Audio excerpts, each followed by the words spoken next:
Giving free one-sided therapy to the stars of reality. It's Rachel and Kacie with CBT and the TV. CBT and the TV.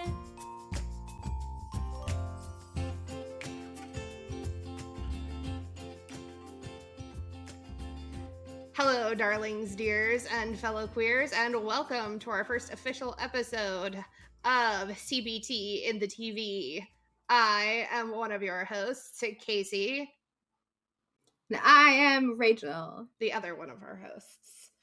And today we are going to be starting off kind of where the reality TV obsession for the two of us started off. Where we started. Yes, with Dance Moms, season 1, episode 1.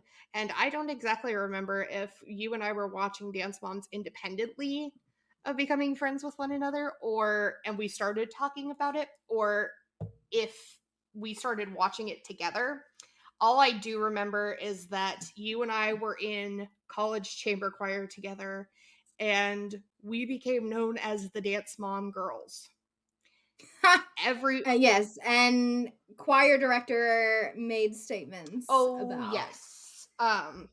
Dance Moms. He would make statements about Dance Moms. He would make references to Dance Moms and then just look at us pointedly.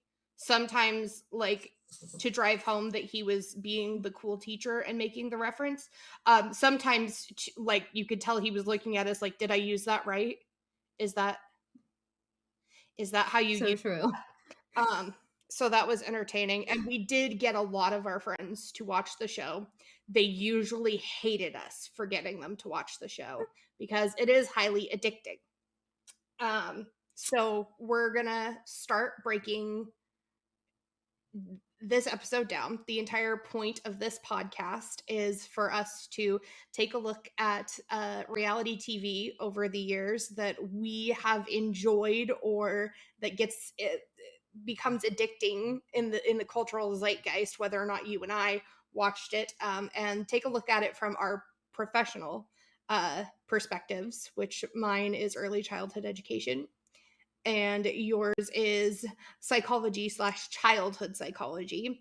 And really, what better show to kind of start with than the show that started us off and really started the conversation about what are we doing to children in reality television? So before we get too far into that, let us take a look at what we can find in Rachel and Kacie's Jar of Fun. That is a reference to Janice from Friends, and if you don't get that reference, that is sad for you. Every week we're going to pull a prompt out of here, and we are going to talk about that prompt. Oh, this is fitting. A tidbit about our friendship, Rachel. I helped Kacie move across the state once. She did. She helped me move, not to the house where I currently live, but to the area that I still currently live in. And on that trip, I helped Rachel first discover the ultimate road trip snack known as combos. I remember that. Weirdly, you and my husband, who is Ken, he works at Beach. He also had never had combos until I introduced him to them. So I don't know what that is. Those were a very large part of my childhood, my godbrother's childhood, most of my friends' childhood, but you and my husband, neither of you had had them, but we fixed that. So it's good. So yes, it was a good time. So we have done that. Are you ready with your snack and your drink? As I was just eating it. Oh, yes. What do you have for your snack and your drink, my friend? Because we all need to make sure we are eating and drinking while we go down this highway to Crazy Town. Rachel has candy because this episode will be going up on Halloween. So we are also dressed for Halloween. I'm wearing my Chucky sweater, and you can't see them above my headphones if you're watching the video of this, but I also have some bloody knife bows in my hair, which if you're not watching this online, that probably sounded like a horrific description of something.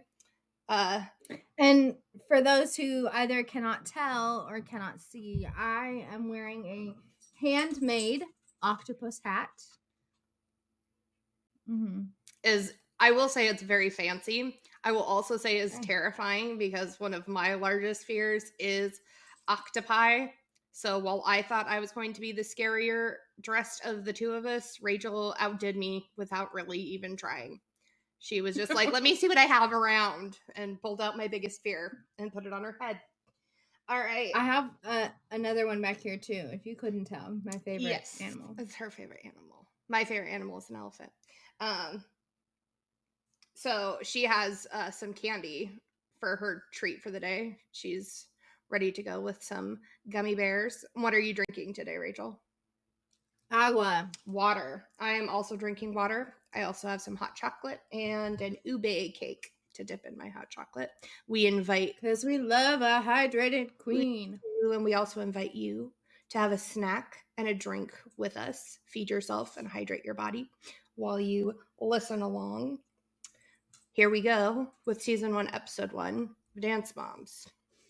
The episode opening is very indicative of 2010's reality TV. It felt more like a sizzle reel, like a commercial, than a... Like, if you were flipping through the channels, I do not think you would think you were watching a show. I feel like you would think you were watching a commercial. It's a bunch of jump cuts of Abby yelling at the girls, saying, she's the coach, don't look at your moms. And then you flash back to the class, and it was nice because you do see a lot of classes at the ALDC. You don't just see the girls on the team. And then there's like title cards saying, can this coach take these girls all the way to nationals? Feels very dramatic, and you can tell it was meant to really try and bring the audience in regarding her risk. I forgot how much happened in just the first episode. Like, there are so many like pivotal moments in just that first episode. It's that like for years to come. Yes, it is one of those shows where you go back and you rewatch. To me, it kind of feels like that 70s show. I always forget how much is in the first season of that show as well. But then when you remember that it was only supposed to be, I think, a 6 or 8 episode docu-series, I think kind of makes it make sense. But boy, howdy, do they really... They don't just jam a lot into the first episode. They jam a lot into the first 30 seconds. And then we're off and running with the iconic theme song. And right from the beginning, you see the intro with the girls dancing with their moms. And it's so cute and so heartwarming. And I love it. And we now... They were so little. They were so little. And so the intro is over. The girls are coming in for their first episode, or their first day of the dance season. And Melissa, Maddie, and Mackenzie come in first, and they're all sunshine and smiles, and Abby's super happy to see them.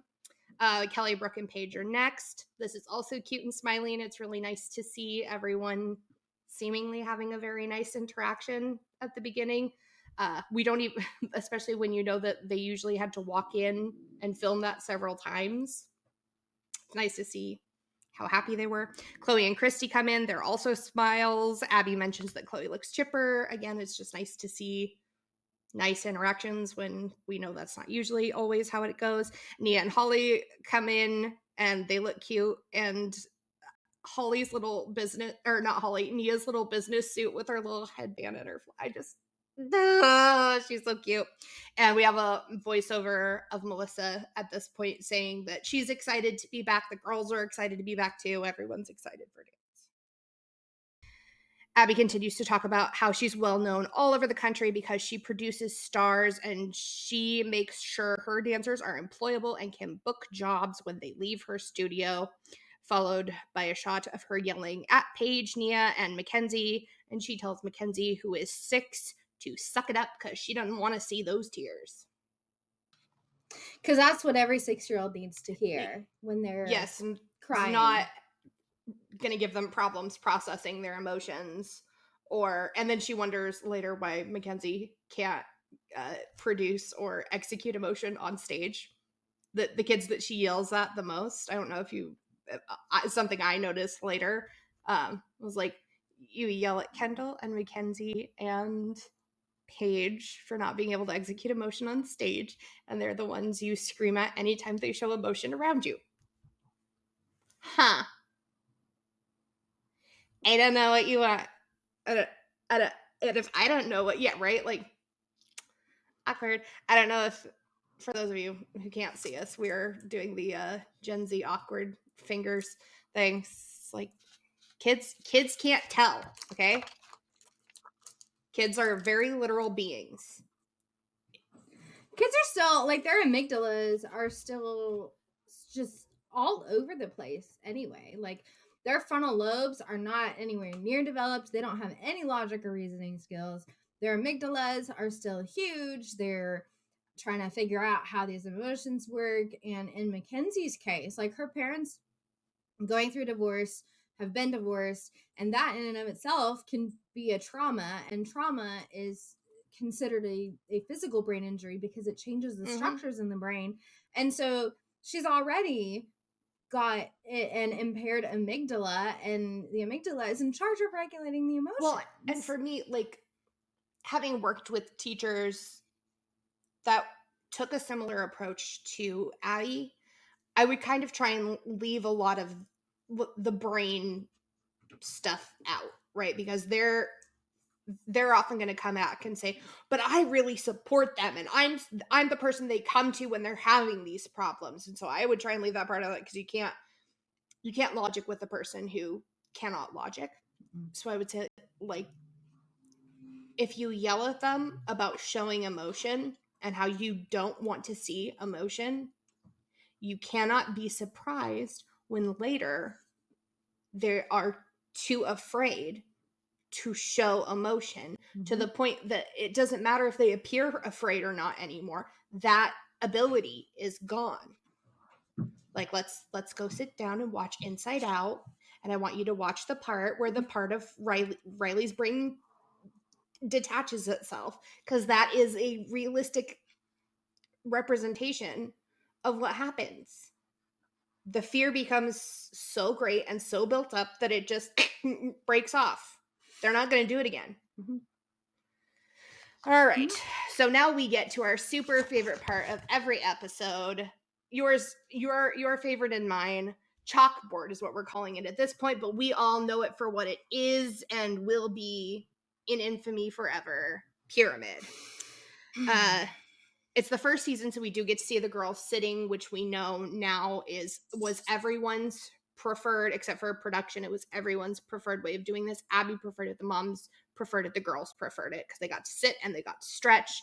Because while pyramid only happens for like 30 seconds on screen, maybe a minute if it was super dramatic, this thing took hours to shoot.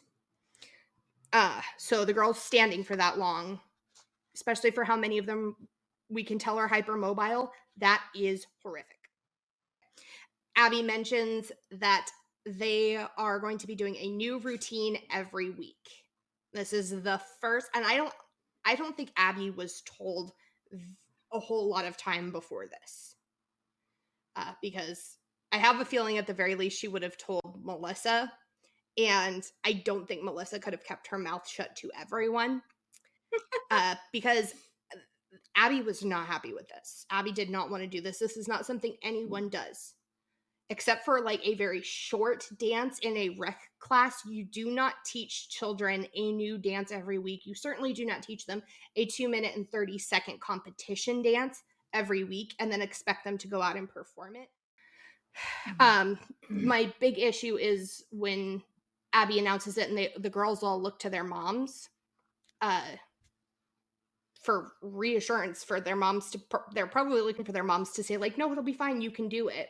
Abby takes it as the girls are looking to their moms for their moms to say no, and screams at the girls and says, do not look at your mothers, look at me. It's like, can you wonder why they don't want to be around you? Yeah, I mean, she's a 40-year-old woman who cannot do the same thing. Anytime anything happens to her, she is on the phone to her mother. I do not understand the mental gymnastics she has to be doing. yeah, and that kind of shows the secure attachments that the kids have with their moms, because when a child is put in a situation where they don't know what to do, there might be some anxiety there or there's fear, they turn to that secure attachment figure, and Abby wasn't it. No. Their moms were. And she so desperately wanted to be. Because she likely doesn't have a secure attachment with her mom. Her mom is likely, I would imagine, hers is more of an anxious attachment style. That does not surprise me. I will say that does not surprise me. And that makes sense. It still is confusing to me to watch an adult who calls their parent for everything yell at actual minor children for doing the same thing. It is one of the things while I can understand it on paper, watching it happen in reality, I'll just be like, but Kathy looked at you mean and you called your mom. You threw a chair at Paige and she's not supposed to want her mom. I don't get it. It would not surprise me if there was like a cluster B personality there, because we see a lot with the clinging to a relationship to kind of avoid that abandonment, that attachment. When emotion takes over, emotion really takes over, wanting to be close to people but pushing them away. I mean, I think Maddie was probably her securest attachment that she had. Maddie and I throughout the would entire also show. I would also argue Gia. Gia. Mm-hmm. And I think that's I can see I think that's still happening. And I worry for Gia. Gia's not that much younger than you and I are. And when I started watching that show, and then when we found out more about behind the scenes, I was like, oh, kind of like how people worried when Maddie went from her relationship with Abby to her relationship with Sia. I'm like, why is no one talking about Gia? She was a late teenager, early 20s when the show started. She was not very old. And she went from studying at the studio right into teaching at the studio. And you and I both know what a very hard jump in dynamic, and also what I don't even have words for how toxic that can be, to go from learning under your teacher to being a colleague but still being under your teacher. I see that a lot in the high school I graduated from, the entire school, really, because a lot of the people that I know who went to school with me when they graduated and they became teachers, that was one of their first jobs, was at that school. And it's just an isolating experience because you only have one very narrow viewpoint. And when you're put into a situation that is different or deviates from what you're used to, you have this sort of culture shock, and that can actually be traumatic. And so for Gia, chances are when she is facing the possibility of maybe she wants to branch out on her own, or she's being, somebody else is offering her a job, there's a fear there because she's not secure in what it is. And she goes, but I know that I have this for sure here. But I don't, there's such an uncertainty and such a narrowed viewpoint. And it's hard, it's sad to watch. And I always hope the best for her. And I hope she gets what she needs. That's all we can hope for. So anyway, back to Pyramid. There's a cute little interview with Mackenzie right after Abby yells at the girls for looking at their moms. And she says, sometimes when Abby yells, it makes her laugh because her face turns red. And I have to say, I am a complete baby Kenzie simp. That kid is the cutest kid. Oh my Lanta. I just think she was the cutest little nugget, and I just want to pick her up, put her in my pocket. I just think she's so cute. But that's such a good way to handle that stressor, though. Yes. Like, I've heard of some people who, like, when you encounter the stressor of somebody yelling at you and you know that, like, that's going to break you down, imagine a filter on their voice that's a silly filter, like a SpongeBob filter, or that Creepy Dave dude or whoever that is on TikTok. And it makes them laugh instead because it's just so funny to I feel like we hear like different versions of this from a lot of the girls, and I feel like a lot of them kind of treated angry Abby like I forget what it was called, but the thing in the box from Harry Potter where it comes out and it turns into whatever your biggest fear is, and they had to say ridiculous and turn it into something funny. I feel like they all did that. Like when Chloe is later in an interview and she says she has a big scary voice that you will be very afraid of, and Christy says, "Are you afraid of it?" And Chloe goes, "Well, no," but like they all made it something comedic, and we know it did have an effect on them and that it did have a negative effect on them. But for them to handle it in that moment, they were like, well, big, scary, silly lady, gotta think it's funny because can't handle it any other way. Yeah, I mean, it's really kind of I don't want to call it dissociation, but that's kind of what it is. It's like a micro dissociation. Like you're not all the way there, but you're halfway in, halfway out. And dissociation happens when you can't fight and you can't flee. That's the option you have. And is to dissociate. For a lot of kids dealing with abusive adults in a situation that you literally can't get out of, which is most kids' situations with abusive adults, that's what you have to do. Micro dissociations for kids are that's where we get imaginary friends from. So, they're super cool.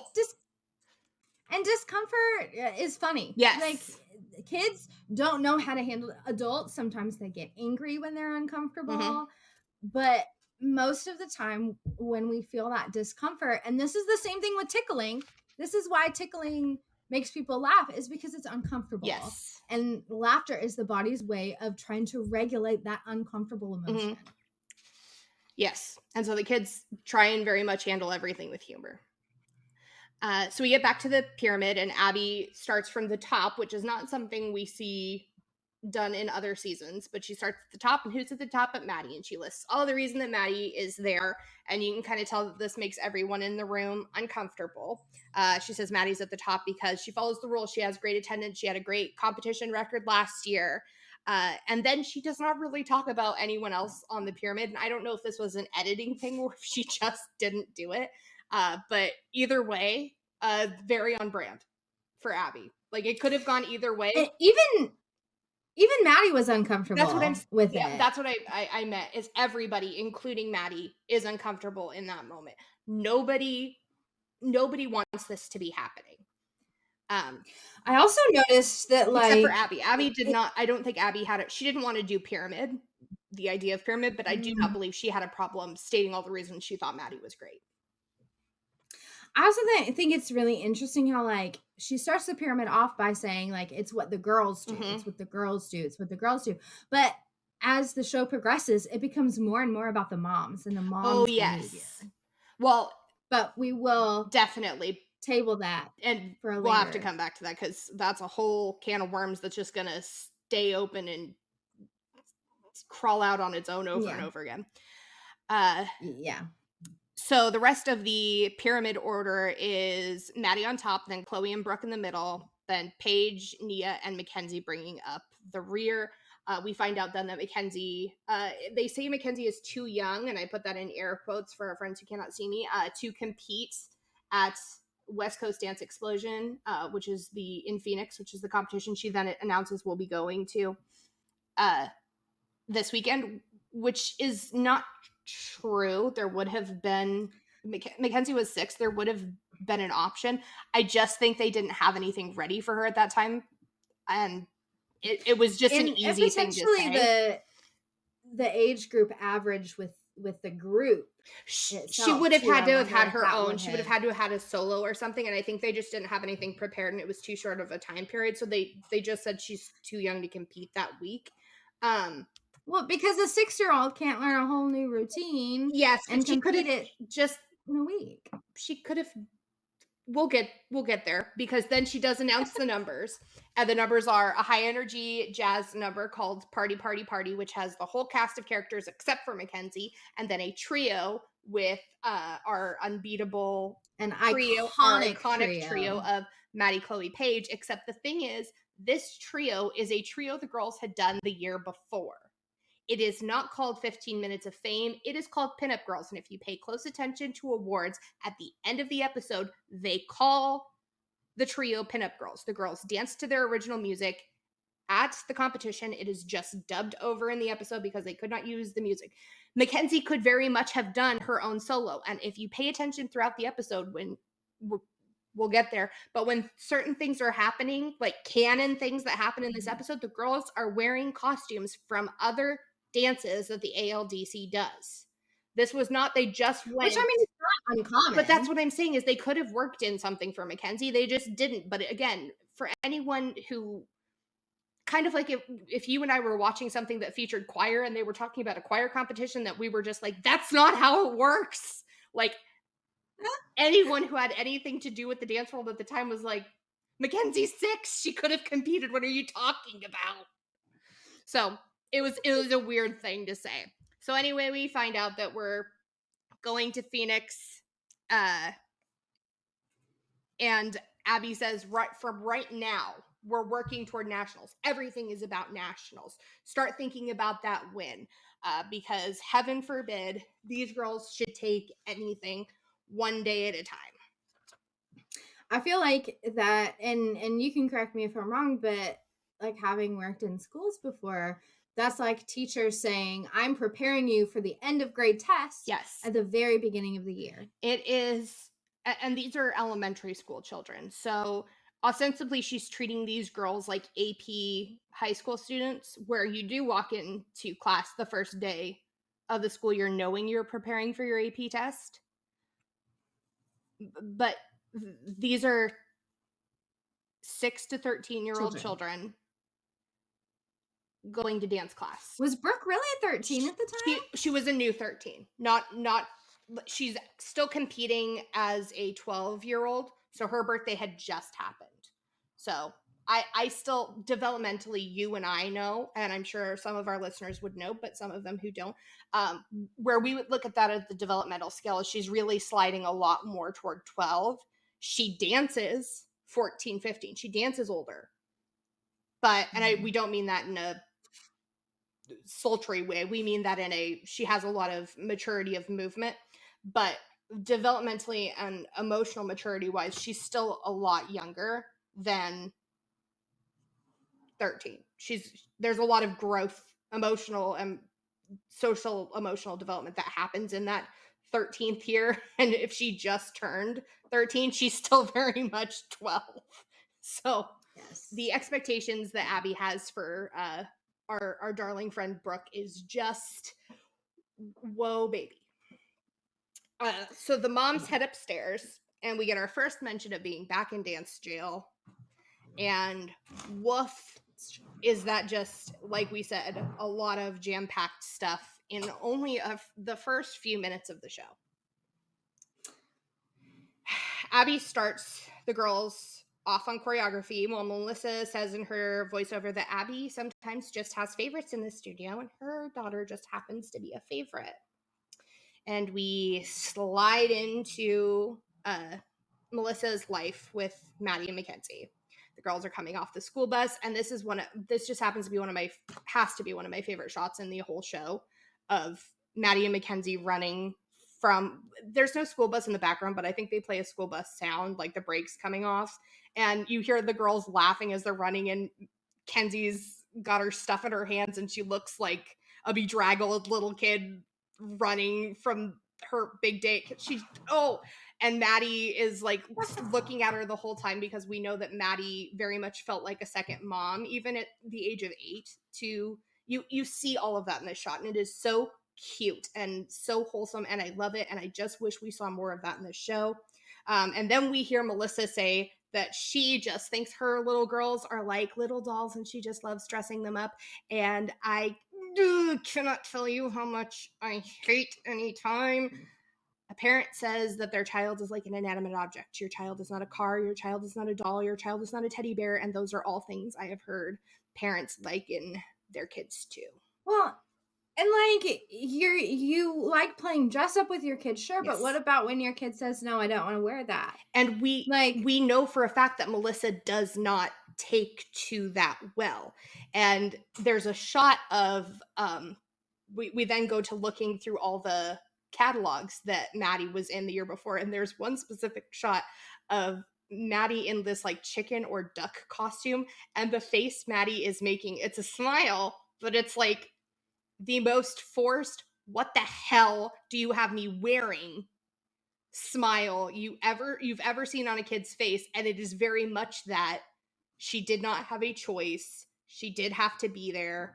Then they pan over, there's another catalog. It's a 2-page spread. There's like 5 or 6 costumes, and Maddie is the model for every single one of them.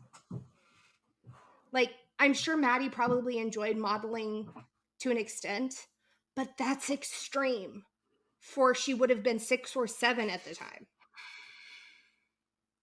Whoa. No bodily autonomy. None. And I think that sets her up in her future, whatever you could call it, with Sia, where, you know, people were very concerned about some lines that were potentially crossed, and, you know, we can't really confirm or deny because it's, you know, we weren't there, but it sets her up for this idea of believing that her body doesn't actually belong to her. Definitely. And I would say in one aspect, if she really wanted to go forward having a dance career, sometimes that dissociation can help. Because the thing in dance that we're just now trying to approach is teachers don't care a lot of the time. Your body's not yours when you're in class. Teachers will walk up and they will touch you.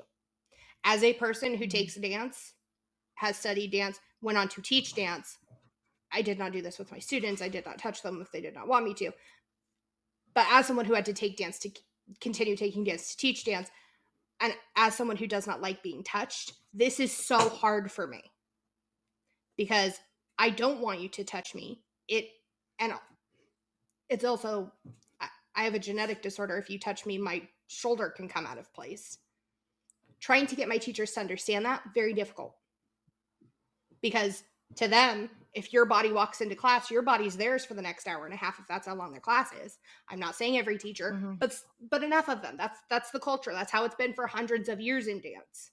So if that's where she was going, sometimes those thoughts can help. But that's not where ultimately she wants to go. She wants to go to acting, and she needs to be in charge of her instrument. And having that cemented so firmly in her head from such a young age is not good. And the problem with dance is we insist that kids be started from such a young age. How many times does Abby say to parents in the show who say their kids didn't start until they were 6 to 8, what were you doing? You wasted so much of their potential. No child needs to be being poked and prodded by so many different strangers, ostensibly, and told that it's okay because they're your dance teacher. I mean, in a sense, like, yeah, you can see that because when you're younger, you have more flexibility. But as we see with Brooke later on, like, that can cause so many different physical issues to be stretched in that way from such a young age. Yes.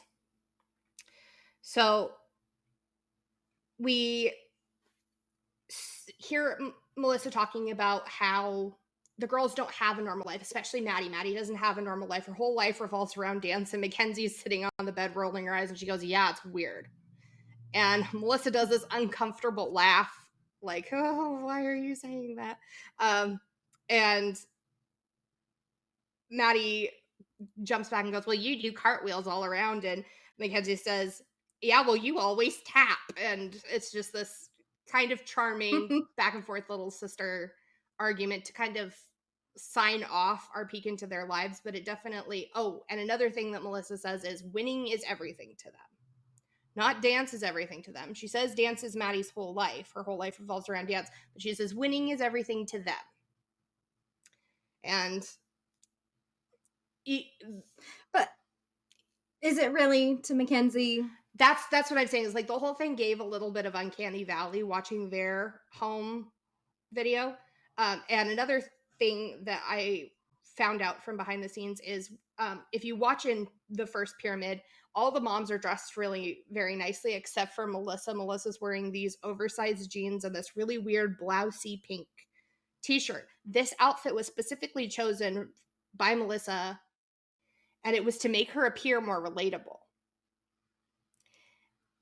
And what to me was so hard is we were supposed to like her the most. That was what they wanted. But then the next family we get a look into, and all the other families after, they weren't trying to do anything, and it just everything felt so much natural. Yes.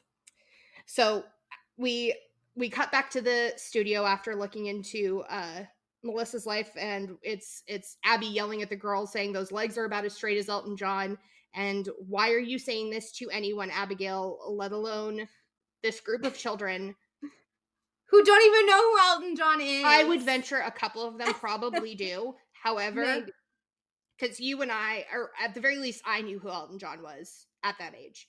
But I was a weird kid. There are a couple of weird kids in her class, though. That's all I'm saying. But I still think that is that's a weird thing to yell at kids who are switch leaping. That's not a connection they're going to make. So then Christy's voiceover starts, and she says she just hopes this year is better for Chloe. And we go right into Christy and Chloe's life. And yes, they do talk about Chloe's titles, her state and her national one. And Christy talks about how much work she puts in as a mom behind the scenes so that Chloe doesn't have to worry about anything. And they also talk about how other stuff gets overlooked. Like Chloe says, hey, we had this award ceremony at school. And Christy goes, what award ceremony? And Chloe goes, the one for school. And her mom goes, yeah, oh, right, for your grades, sorry. And baby Clara's there, and Clara's so cute. And it's just, even though they're talking about the same things and they're also showing off their awards, they aren't saying winning is everything to them. And and Christy is wearing her nicest stuff. She's admitted to it. She says she doesn't like what she's wearing, but she made sure Chloe and Clara were dressed very nicely. They were trying, but they weren't trying to give an angle. And it was a very natural, down to earth in terms of conversation, where that was relatable, like the interaction was relatable, whereas Melissa tried to facade this relatability by looks only. And the conversation, interaction, and dynamic was not relatable. It makes me feel a bit bad for Melissa, because don't get me wrong, Melissa's going to put her own foot and stuff very quickly on her own. But Abby and the producers certainly did not help her. And it did not help her daughter look good either. The last thing we do at Christy and Chloe's house is they go back upstairs to Chloe's room, and Chloe's talking about one of her awards where she was runner-up to Maddie. And Christy says she does often come in second to Maddie, and she does think that Maddie's the best dancer, and Maddie's toughest competition's right in her own backyard, and that sets up our very famous rivalry right from the jump. We cut back to the moms in dance jail from there, talking about the new pyramid, and they very much don't like it. Christy says she thinks it's more like a Bermuda Triangle. Holly says that in a school setting, you're really not supposed to pit one student against another and call one out as the star pupil. And Melissa at this point goes, oh no, almost in a Jill 900 number voice. Like she's edging on it. Oh, Jill 900. Yes, we will get there soon enough. But then we also, right after she says that, kind of cuts to an interview where she goes, no, this is fine. I mean, it's just how Abby works. So also right away, we're setting up that Melissa says one thing to the mom, one thing to Abby, and she's such one thing. a people pleaser. Like, her fawn response is so, like, it's so strong. I want to know what her background is. Like, what is her story that this fawn response is just like, well, so immediate? I think between the two of us, we will be able to put some of it together as we go through the seasons. We have said, our listeners won't know this, we have said every holiday season, you and I will do a season of Dance Moms, because this is not going to be a Dance Moms recap podcast, but over the next 3 Christmases, starting around Halloween, we may be able to piece some of it together, obviously. And it is the next day. Maddie is dancing, and we're focused very much on Maddie, but it is not for the usual reasons we're focused on Maddie. We are focused on Maddie because she don't look so good. They kind of cut back and forth between the girls dancing and the moms, and Maddie keeps looking more and more stressed. I personally was not getting that Maddie looked physically ill.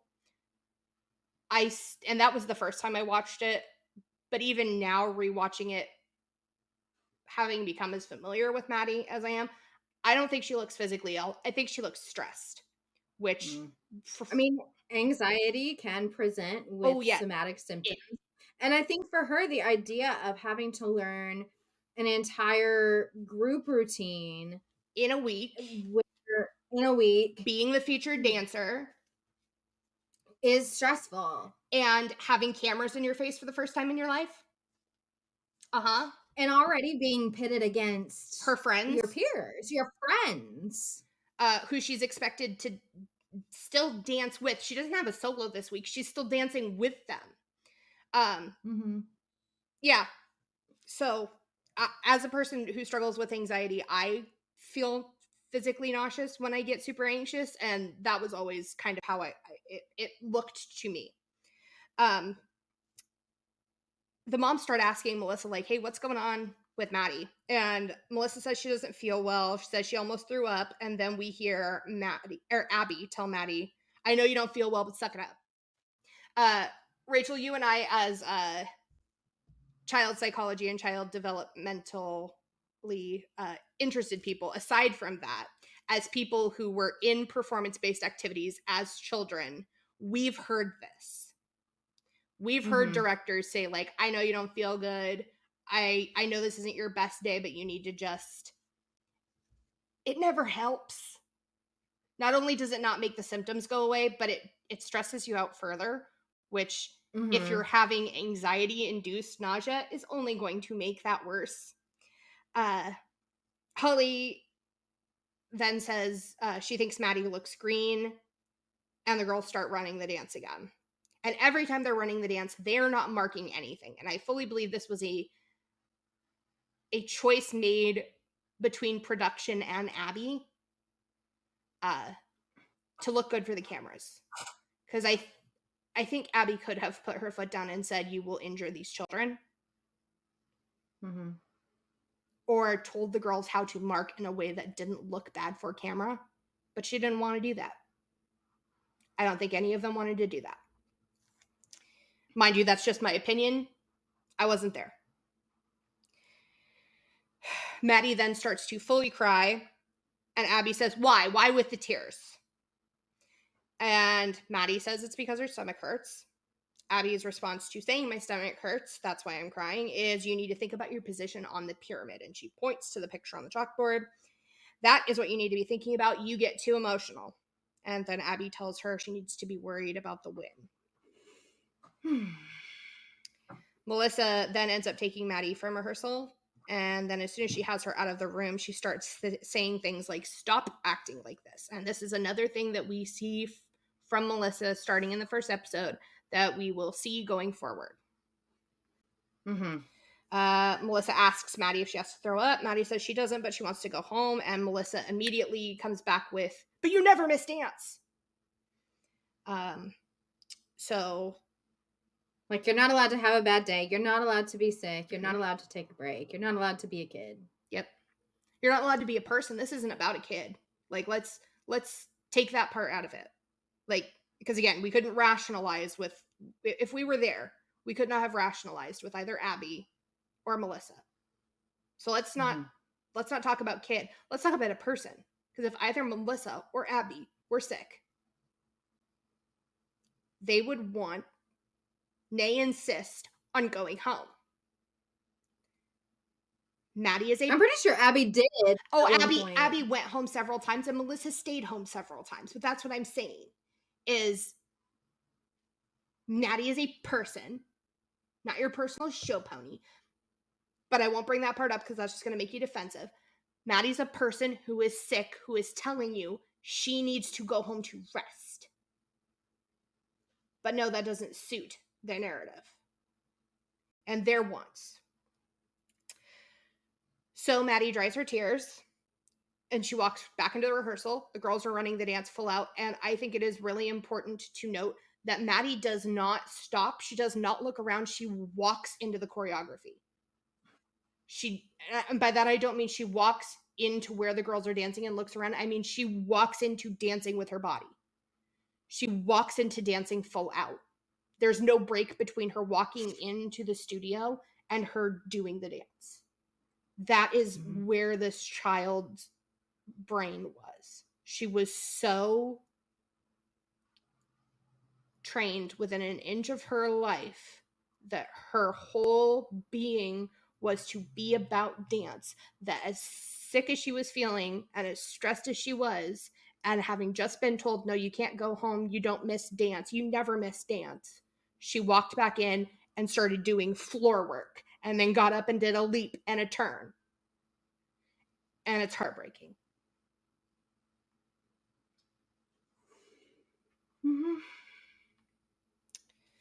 You're not allowed to have feelings. Nope. You're not allowed to have feelings. You're not allowed to have a second of anything. Not even a second to look around yourself and reorient. With cameras in a room where there are usually never cameras for you. Nope. Just do the thing, tiny robot. So now it's another day. And we're getting a little peek at the trio rehearsal with Maddie, Paige, and Chloe. And we, as we've already talked about, we know that this is a trio they've done before. And they just dubbed the music over.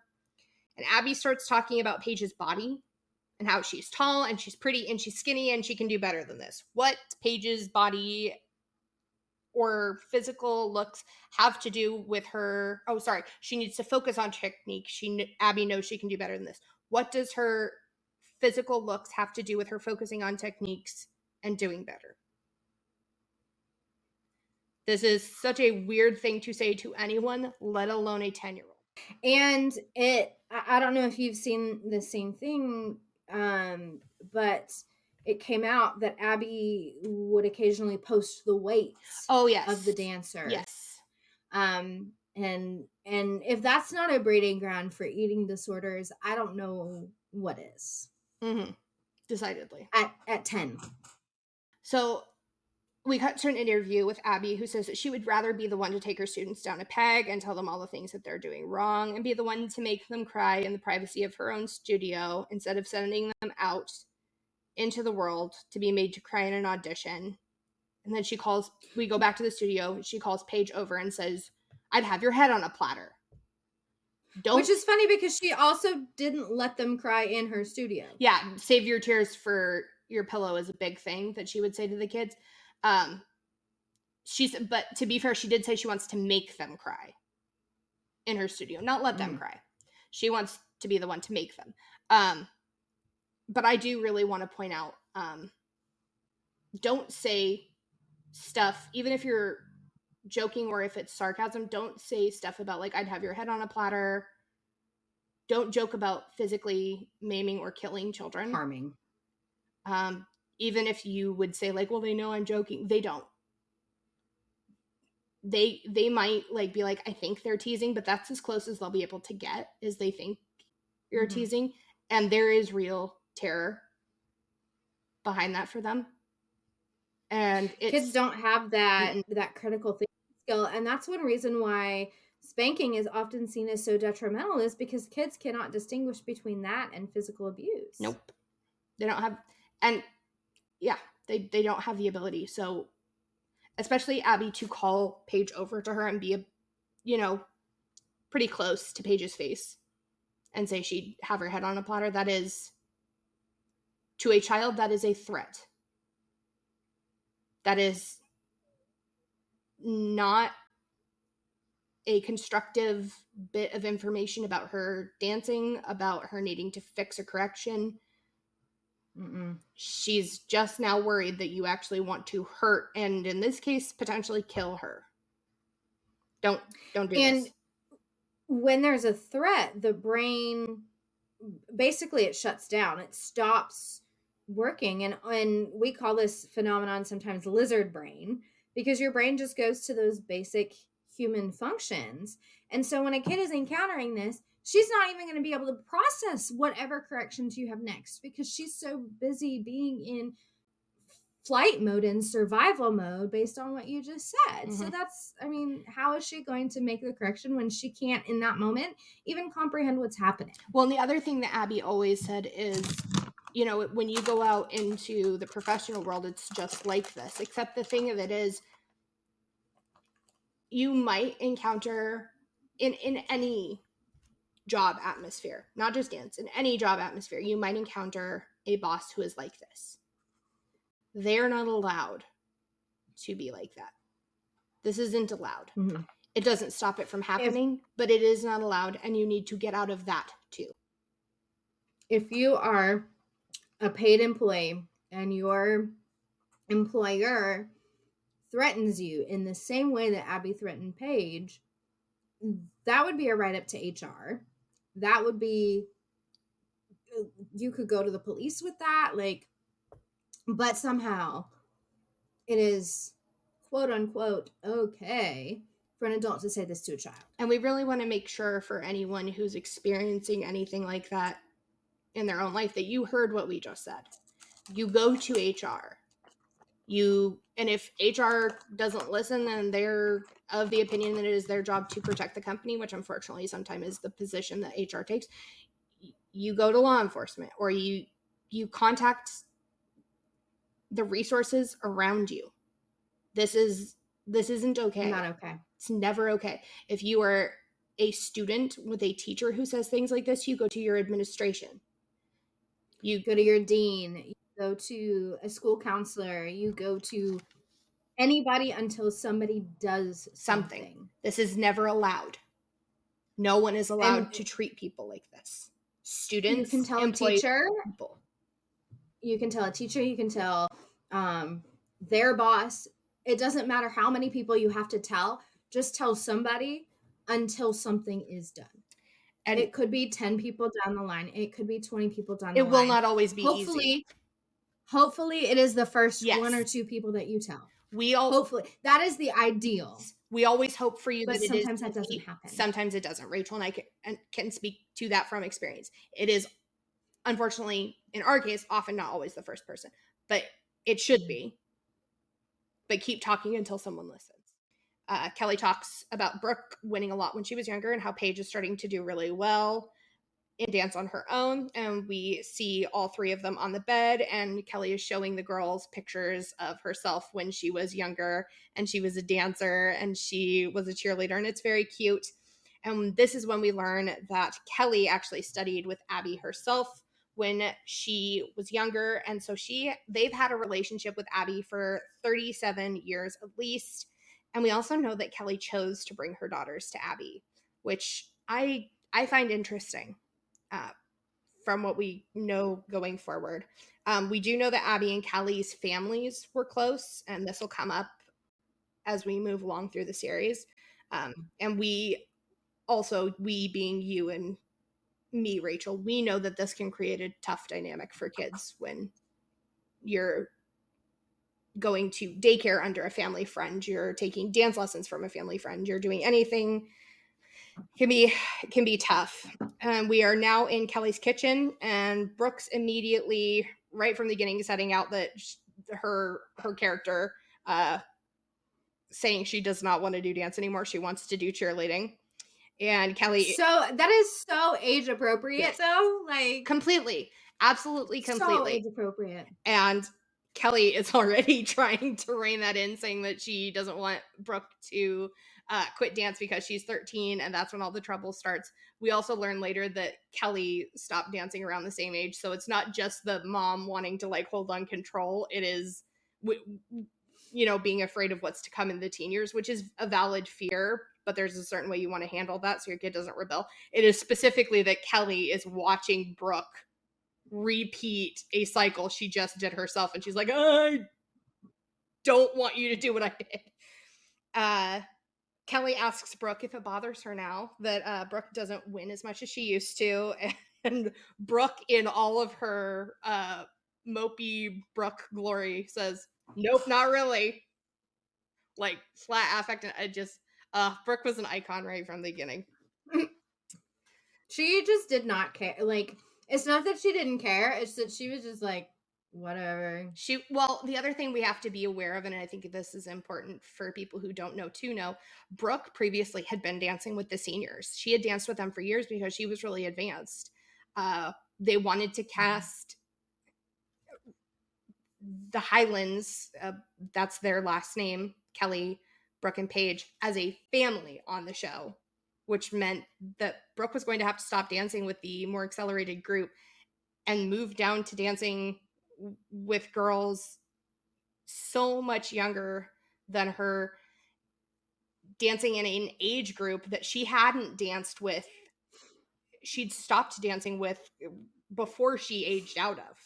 I mean, she was dancing long before. She had been dancing longer than Mackenzie has been dancing when Mackenzie was born. Yes.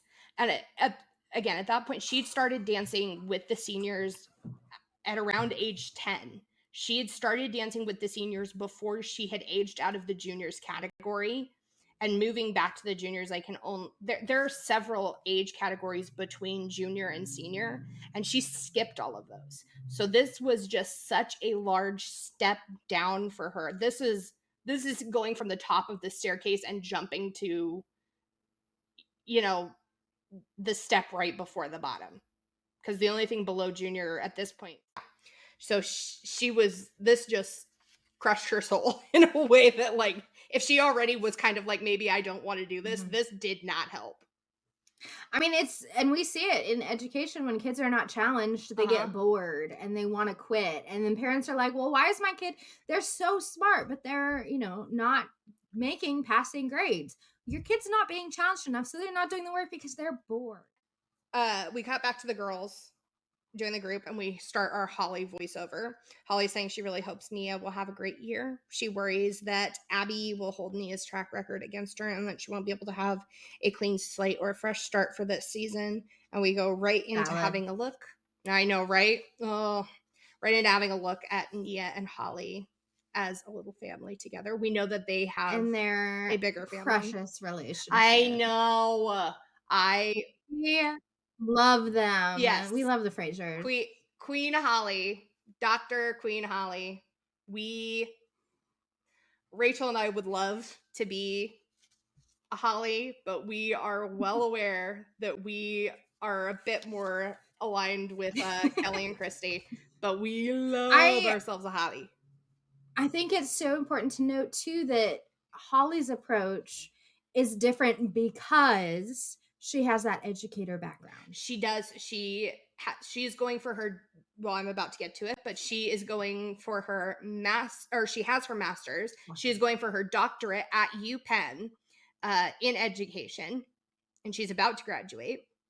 She is working as a principal, and this can sometimes really grate on Abby's gears because she comes at this, again, completely differently, like Rachel just said. She steps to Abby as an educator and says, hey, you know that I know that that's not how this works. And one of Abby's all-time favorite insults to say to someone is that they are uneducated. And she sometimes tries to say this to Holly.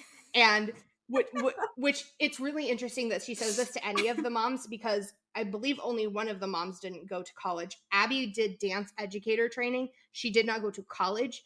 And it is very weird that she just continuously calls the moms uneducated when the majority of them have degrees, and technically she doesn't. She does have a lot of training for her vocation. She does not have a degree.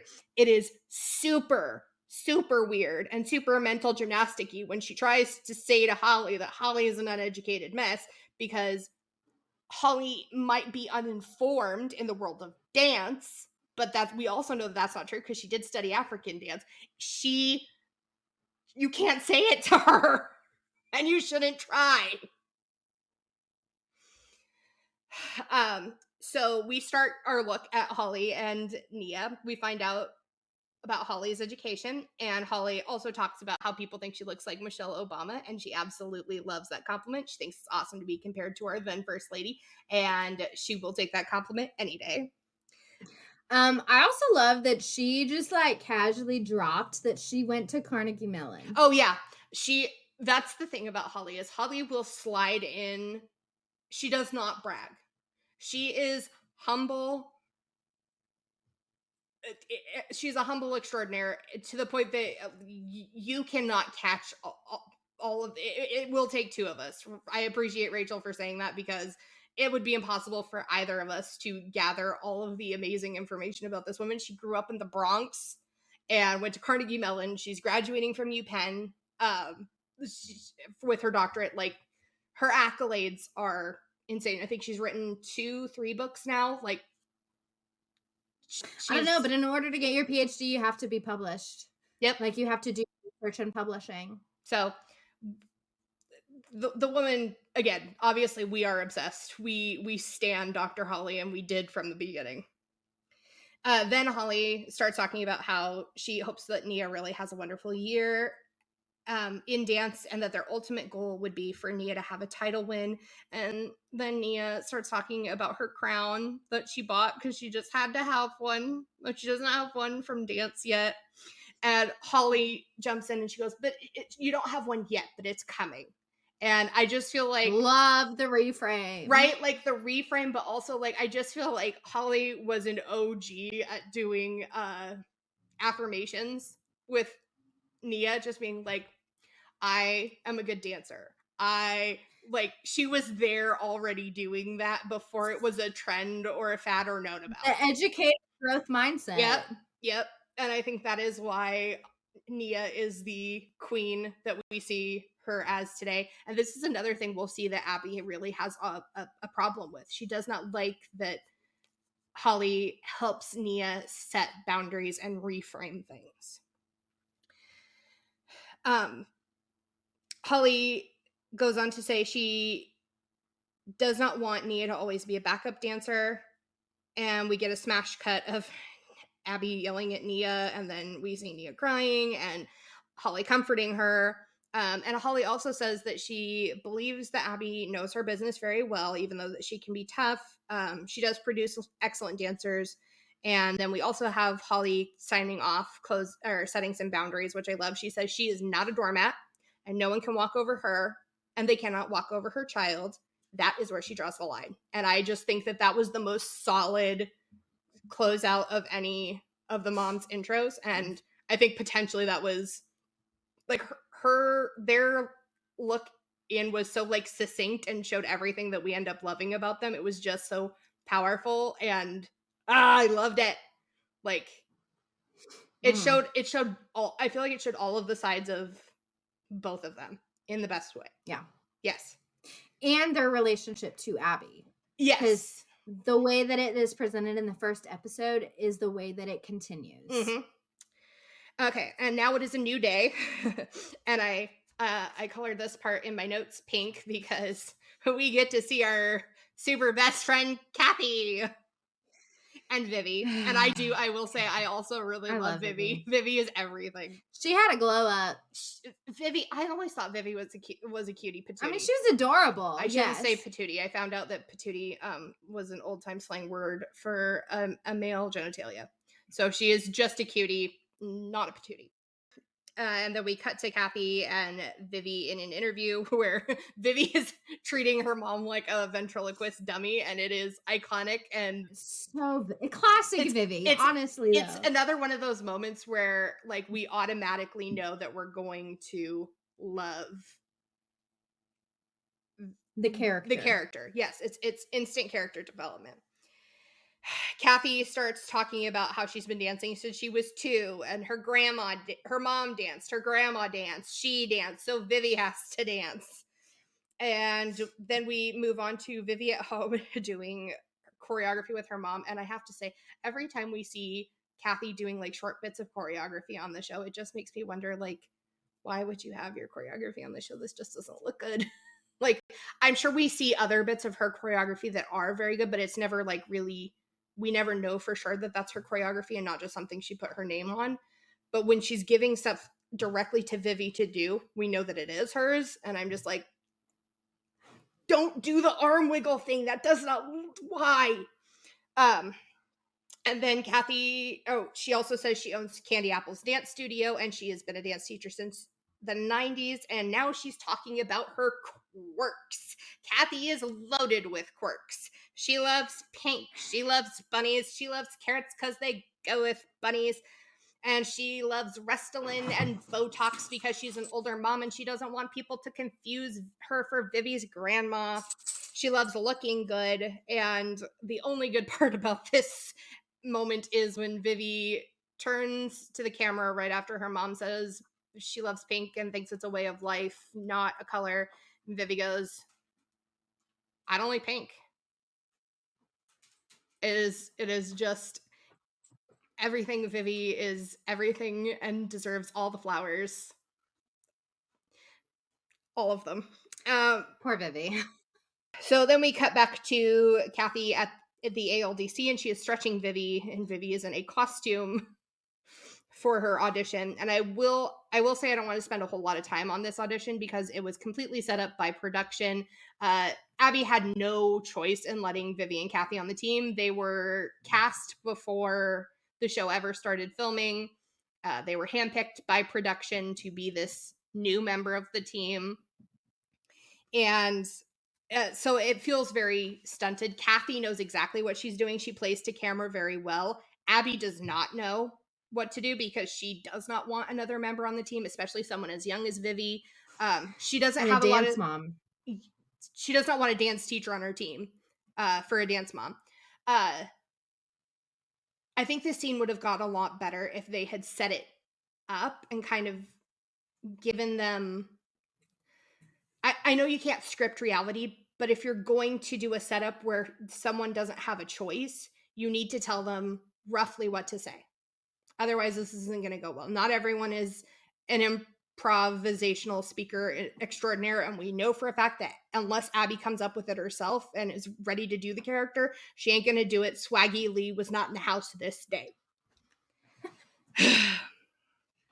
It was rough. Was she ever in the house though?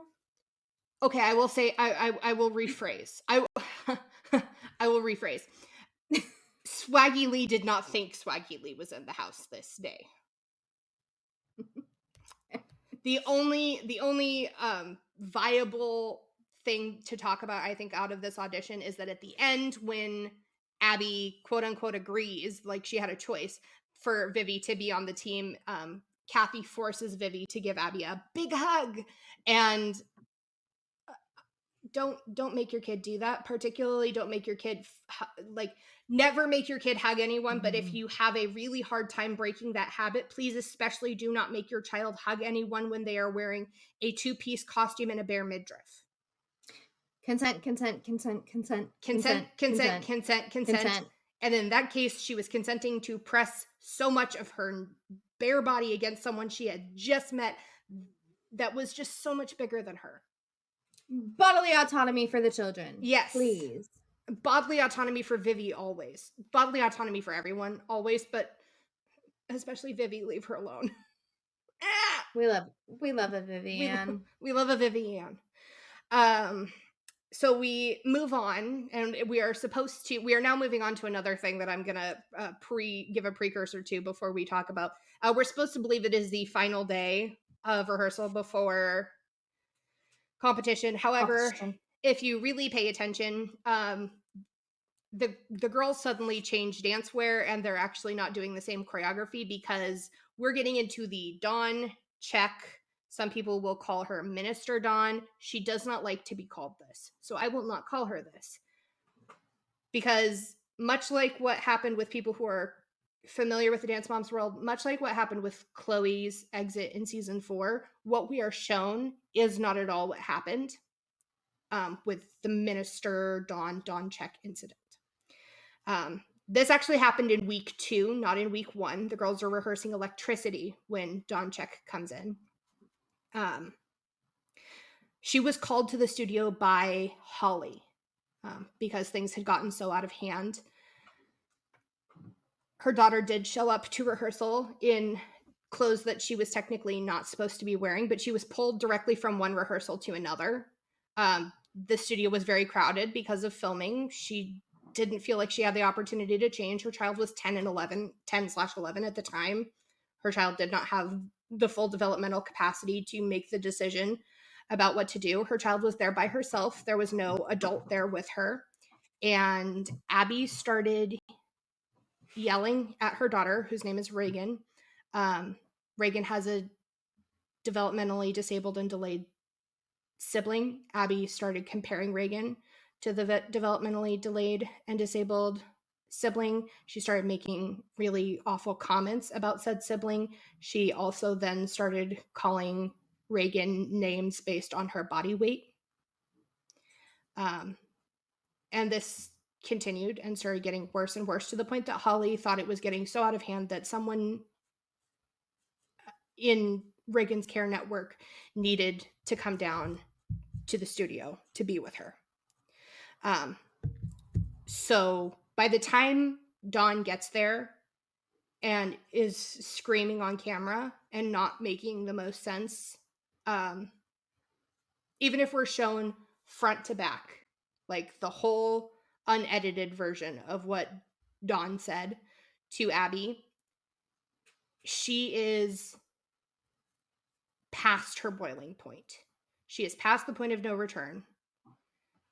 Her child has been abused in a space that she is supposed to be taking care of.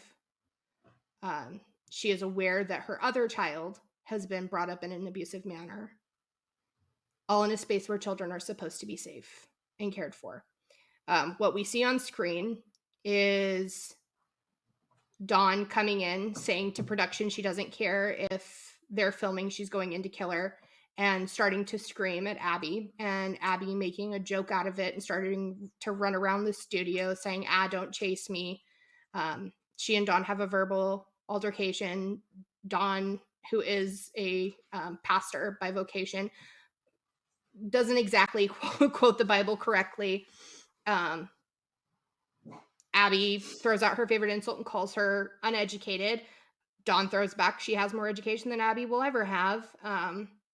Abby ends up calling the police, and the police escort Dawn and Reagan off the premises. Reagan was expelled from the dance school as a result of this day. Did not get to compete her solo or her competition dances with her friends for that season. And through no fault of her own. And also this did not happen this week. This happened in the week where they filmed episode 2. This was not entertainment. This was abuse. Beyond the abuse we've already talked about. This was just flat out abuse, and it was framed to us for entertainment, and Abby played to the camera and made it seem funny. And it was not. And the producers had it edited in such a way that made it look like the term that I hate because it does not exist, reactive abuse. For those who don't know, reactive abuse is the term that abuser supporters like to use for the survivors of abuse who have finally had enough and start to speak up for themselves and get reactive. Occasionally this can appear to be some sort of toxic or abuse itself, but it's really not. It's just a trauma response to the abuse that's already been perpetuated against them, which is one reason why I don't like the term. It does not exist. But the way that they frame it would be an example of what other people might use as a prime example of reactive abuse. Yes. And it just, I also think there probably was quite a bit of editing, but I also don't know that they had to do too much, because you can, when you go back and watch it knowing what happened, you can see Abby fully playing to the cameras. Like, she's looking at the camera and going, stop chasing me. And it fills me with ick. Just as a person, who cares for children, but also as a person with a disabled sibling, and I'm sure, Rachel, you also feel this, like, it's not funny. None of Only this I can on my sibling, okay? and not about their disability. Like, and none of this is funny. No. Okay, so let's move on, because the Dawn check incident is not something to we can't break it down because we weren't there.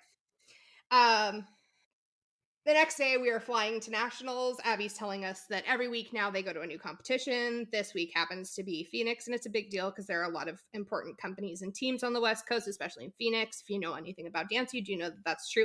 I find it interesting that this is where they chose to go for the first competition in Dance Moms, because it's not going to set things up well. East Coast and West Coast dance styles are different. We're getting a sneak peek of some of the numbers that are competing. They're showing flashes of things happening on the stage while Abby is talking.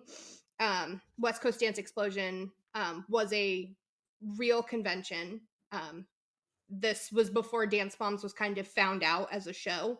It hadn't aired, obviously. So they were going to real conventions. We move on to the dressing room. The girls and the moms are play fighting over where they want to put their specific makeup mirror, and we get this very cute clip about Christy and Paige fighting over who gets a specific spot, and Paige says to Christy, "We were here first," and Christy says, "Whoa, settle down there, hot pants." And it's just, again, it's like very cute, and I love that. They have such a long-standing relationship. They really it's do. Important to know that, like, outside of the dance world, like, they are besties. The core group of girls, Nia, Maddie, Paige, and Chloe, had all been dancing together since they were 2 and 3 years old, and at this point they're 8 to 10. So very, very, very close. Been together a long time.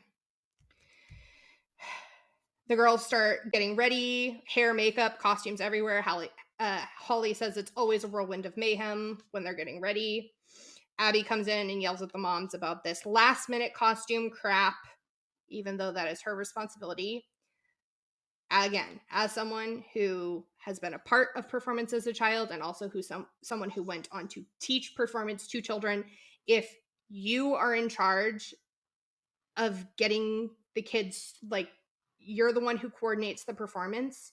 If it's the parent's responsibility, it's your job to give them all the materials, the ample time, and very specific instructions. Like, think of it as like the old game where someone used to come in with like all the supplies to make peanut butter and jelly and say, "Teach me how to make a peanut butter and jelly sandwich." And you realize how like finicky and nitpicky you need to get. That is how finicky and nitpicky you need to get with the parents.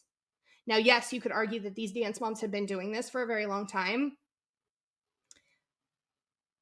But again, still, she wants things to look a certain way.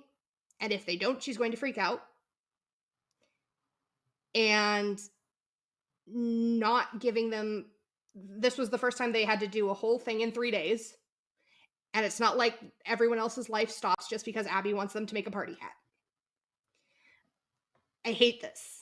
And Rachel also just recently did performances and had her own fun costume things, and can tell you, my gosh, people who don't take care of costumes when it is their job can drive you mad.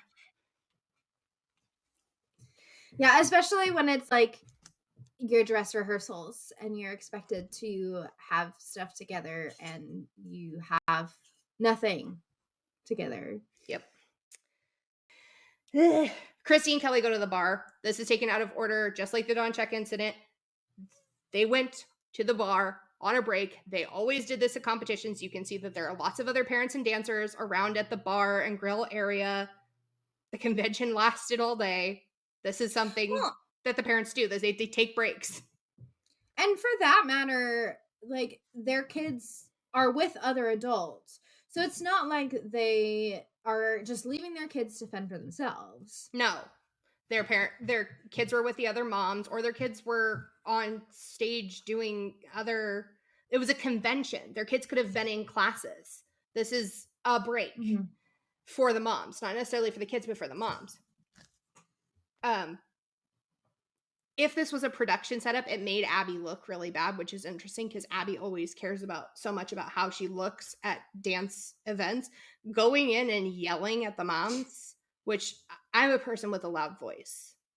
If I start talking to people, it can sound like I'm yelling.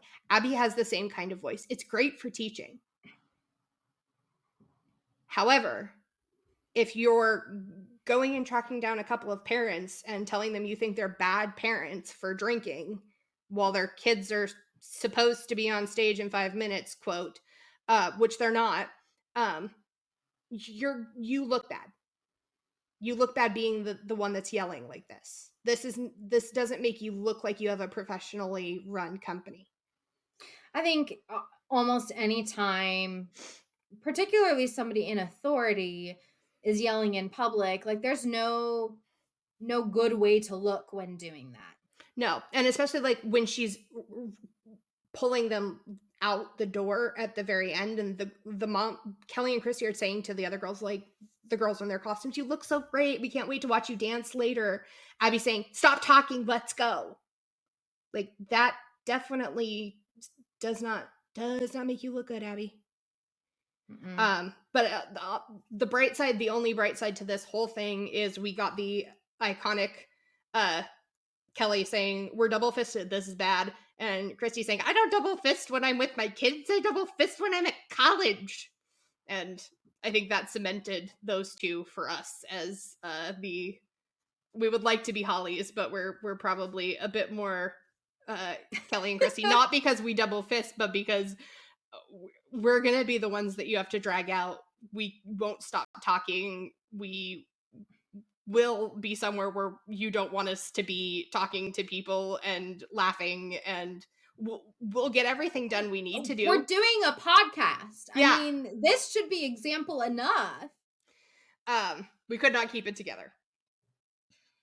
We go back to the dressing room, and producers try to make it look like Kelly burns Paige with a curling iron. If you'll notice when this happens, Paige is wearing the toy box ALDC costume, so we know that, again, stuff's happening out of order. They also try and make it look like this happened right after they get back, because they want to make it look like this happened as a direct result of Kelly's drinking.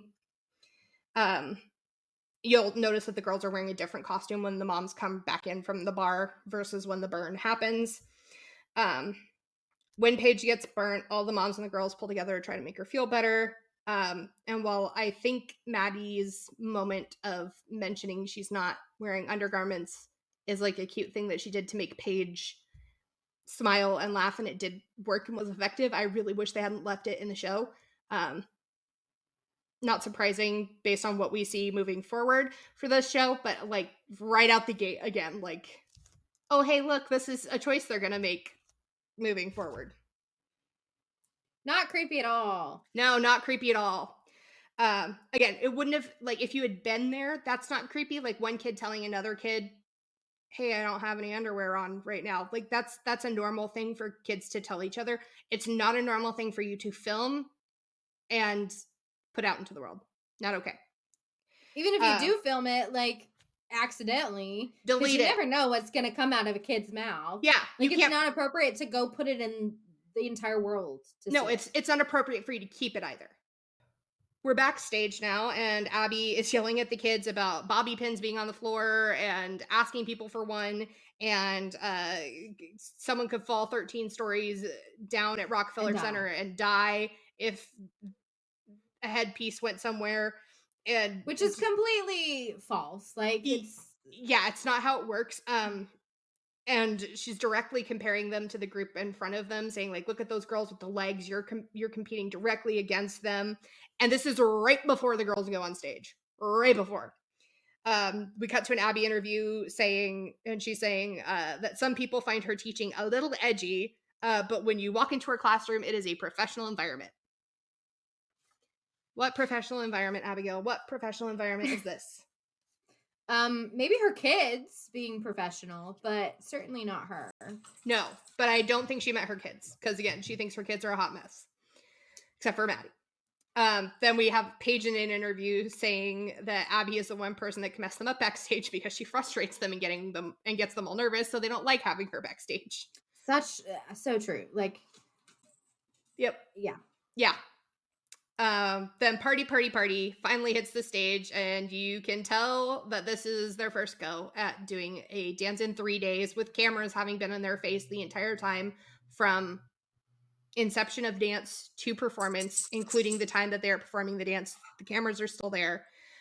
This had to be so hard for the girls to cram that choreography into their body in 3 days, trying to make it look cohesive as a group while like dancing around with cameras weaving in and out of them the whole time. I can't and Abby still expected them to make this look like 6 or 5 people moving as one person. That was never going to happen.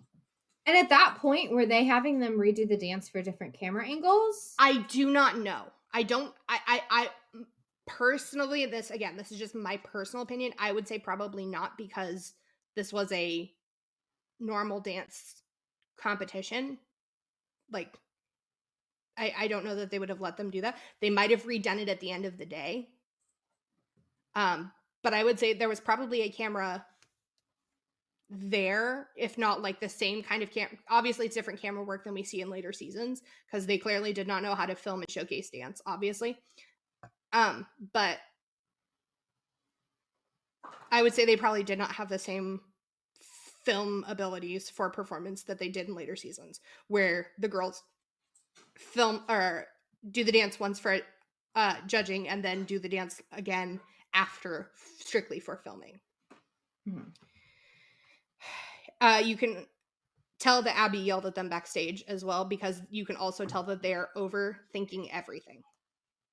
Like, they're very aware that the cameras are there. They're very aware. They're aware every time one of them messes up.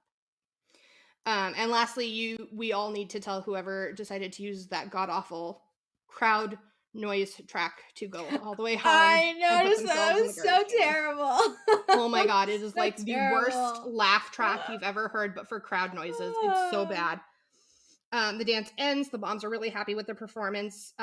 Melissa is crying and saying that Maddie's going to be a star, which she is. And I'm not saying that Maddie wasn't going to be a star. It was just, Melissa. Melissa. Abby thinks that everyone was terrible and sloppy. Surprise. Yep. We move on to group awards. The girls scored 274 out of 300. 300 is a perfect score, and they got 3rd place, which, with such a East Coast coded theatrical jazz number in Phoenix that they learned in 3 days with cameras around them and as many mess ups as I saw, like, wow, great job. And if that sounded sarcastic, I didn't mean it that way. That's just how it came out of my mouth. But like, that, Abby should be very happy. A 270 what? 274. That's a 91.33%. Like, that's what I'm saying. An A. That's an A. We get a very rehearsed Maddie in an interview telling us that she never gets 3rd place. She's not used to this. And I only say very rehearsed because we hear Maddie in later seasons saying that she's not used to getting scores like this. This isn't, in this interview, that's not how she sounds. We hear a lot of Maddie in season 1 saying things that you can tell she was told to say specifically by producers. I wish they'd just told her, like, how does it, like, asked her, how does it feel when this happens, so that we could have heard her, because it just feels super stilted. Abby says that if they come in 3rd place at the next couple of competitions, they will be doomed when it comes to nationals, because yes, Abby, everything revolves around nationals. We know. We move on to the trio. The girls are getting ready. It's really, really rushed. I would assume that they really did have to do the trio between a couple of numbers. I don't know if it was actually between party or a couple of other numbers that they had during the day, since we did see them in other costumes. Christy says that party was a disappointment, so they either win with the trio or they go home losers. Christy also says that the trio's never lost, so they're expecting a win. They're used to coming in and winning the trios. So having lost with the group also makes them a little nervous because they're used to winning everything. Quote unquote lost at third place. Yeah, that's another thing that we're gonna hear going forward. Abby, another one of Abby's big go-to sayings is second is the first to lose. So anything aside from first is losing. The trio starts and the girls have these huge headbands on their head with these big bows. Not quite a la JoJo Siwa, but we're getting there. And from the beginning, you can tell that Chloe's is starting to slant forward. Christy notices, but she can't do anything. And eventually, Chloe's headband is over her eyes and she is dancing completely blind, which freaks out the moms because they know that there are aerials in this dance. And for any of our listeners who don't know what an aerial is, think a cartwheel, but no hands.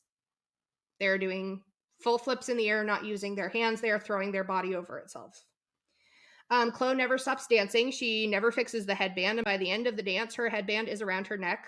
The girls come off stage. Chloe looks really nervous about her headband because, as we'll learn later, Abby gets really angry when anything happens with anyone's headpiece or any part of their costume, really, and will scream at the child. Which, I mean, Chloe continuing to dance really just shows what a true, like, actual professional mindset she has. Can we just say that if it had happened to Maddie, she would have yelled at Melissa and she would not have said anything to Chloe. Ever. Aside from, she did a great job. She was professional. And she might not have said anything to Melissa in the early days. Mm-hmm. So Chloe looks really nervous. Christy and Paige tell her how good she was. Paige said she wasn't nervous at all. Like, you can tell, like, there's a little tinge of anxiety in Paige's voice when she says this to Christy and Chloe. Like, she's trying to hype Chloe up. Like, no, it'll be okay. And Abby storms over and she puts her finger in Chloe and Paige and Maddie's face and says, you get off stage. And then turns to Christy and says, and I'll deal with you later, which the girls are off stage. I do not understand this. And again, like, if the whole point of this is the girls are still somewhere where the audience can see them, you doing this draws more attention, Abby. Negative attention. So much negative attention. This is so odd. And this kind of goes straight, like, there's no break between this and going into a verbal altercation between Christy and Abby.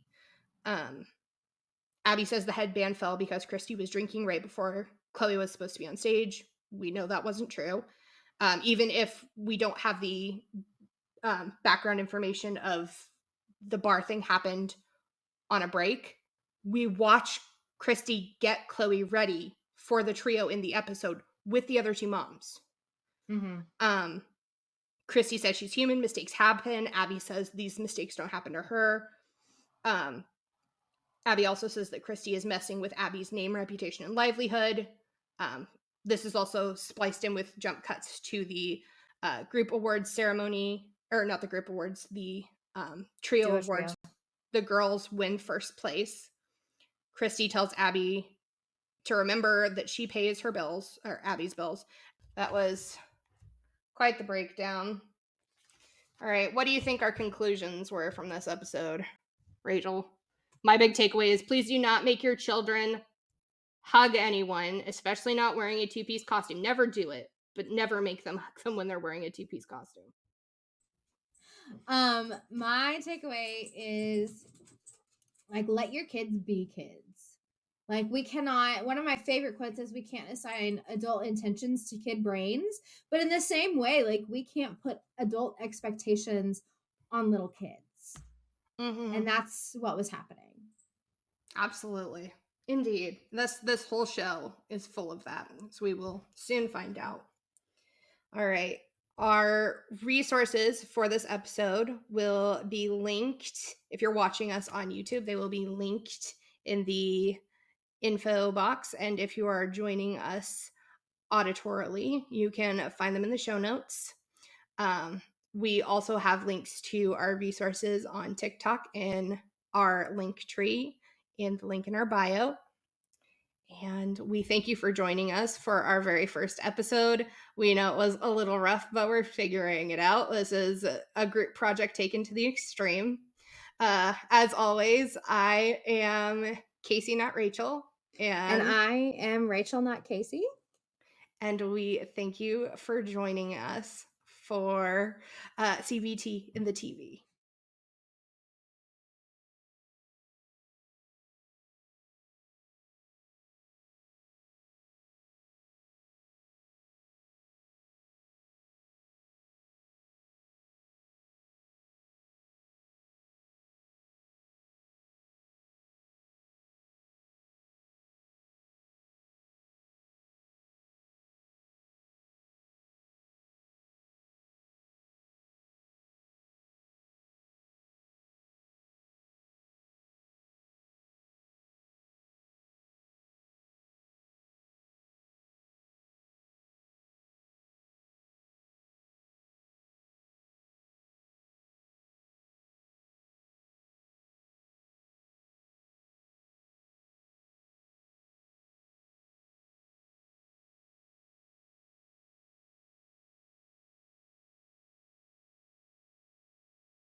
CBT in the TV is hosted by Rachel Sprague and Kacie Campbell. Our show is produced by Rachel Sprague, Kacie Campbell, and Yakov Paley. Editing by Yakov Paley. Our theme song was written, composed, and performed by Emily McNally. Please join us on Instagram and TikTok at CBT in the TV for even more fun and access to the resources mentioned in today's episode. Thanks for joining us.